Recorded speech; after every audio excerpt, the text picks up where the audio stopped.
Okay, 54 wants the inverse function. So we start out with f of x equals 7x minus 2.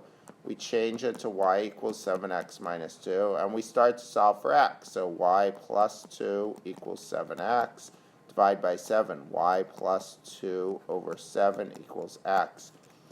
We rewrite it x equals y plus 2 over 7. And then we write it inverse function form. F of negative 1 of x equals, we change the y to an x plus 12, oh sorry, that was x, plus 2.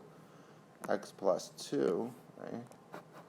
Have to be able to read your own writing, x plus 2 over 7. There it is as an inverse function.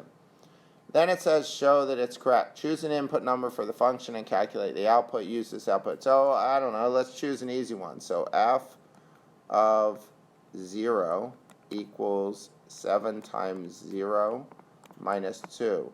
So, f of 0 equals negative 2. So, now let's see what f of negative 1 of negative 2 is.